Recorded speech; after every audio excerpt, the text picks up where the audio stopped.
Joining us now, the executive director, co-founder of the budget lab at Yale University, one Martha Gimbel. Martha, great to speak with you once again. As you point out in this piece, in this forecast piece for Bloomberg Weekend, the hope here, artificial intelligence could help America innovate its way out of the demographic decline. Are you optimistic that's going to happen?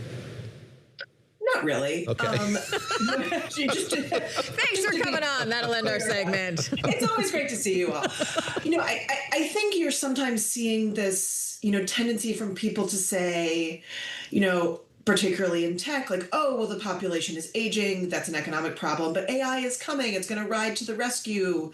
It's going to save us all. And I think one of the things that I think about a lot is that, one, we haven't seen technological transition during a period of demographic decline before. We've only seen it in the context of exploding population growth.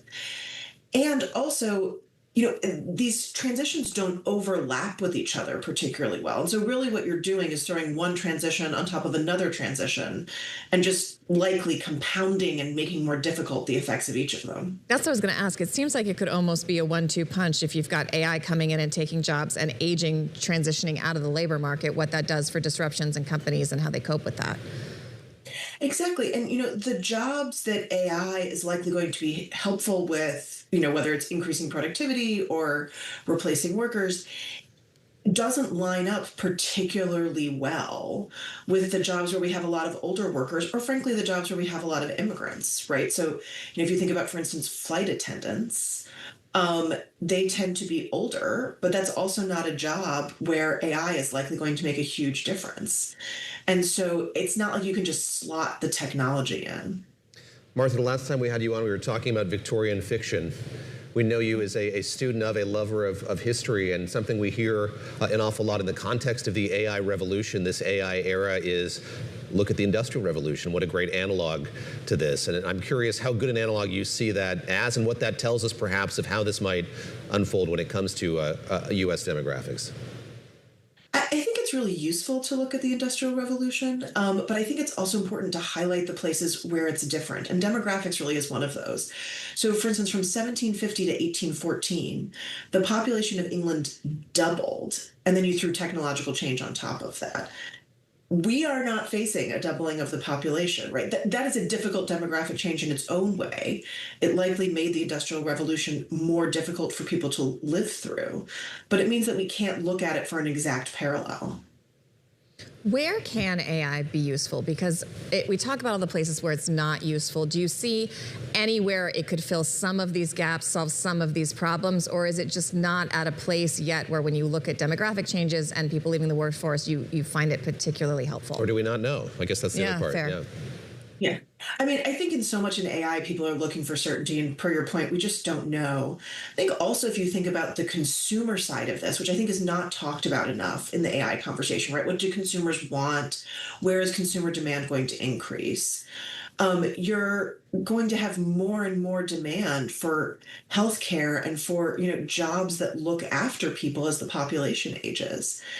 And so then you have a question like, can AI help with that? And do people want AI to help with that? Or do they want to, age with humans around them and who are looking after them? And so I think we need to think a lot about what the consumer is looking for in the situation as well. That's where I wanted to go. And you point this out in the piece, that when you look at what AI can do, the way that it's being talked about as kind of a panacea for certain parts of the economy, there isn't a kind of tidy Venn diagram when it comes to this aging population. Talk a bit more about that, the way that AI stands to change or revolutionize the economy vis-a-vis an aging population. There are things that an aging population needs and can do that perhaps AI isn't well equipped to or positioned to help with. Yeah, I mean, if you think about, for instance, Japan, they have had an aging population. They have experienced some amount of technological change while the population has been aging. And you have seen that they have moved towards more automation and some automation, right, that is aimed at helping them deal with their aging population. AI nurses who will call to check in on people and make sure that they're doing okay. But I think one of the things that's really important to think about is, like, is that something that people want? I will say my mother has already called me and said, please do not put me in a robot nursing home. I want a human nursing home. Which, Mom, I promised. But, I think you have to think about, like, one, what can AI do? And also, what do we want AI to do? And what are the things that are really going to increase our living standards and make things easier for everyone? As opposed to where are the things where that, sort of human touch is really important. And we want to maintain that and figure out ways to foster that as well. Got about 30 seconds left.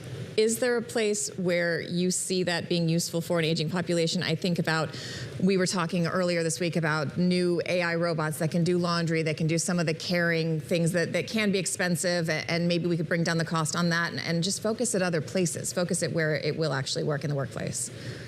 I think robots are a really important part of this. Elder care is incredibly physically demanding. And if you can help, lift people out of bed, things like that, that's going to make a huge difference for the quality of care.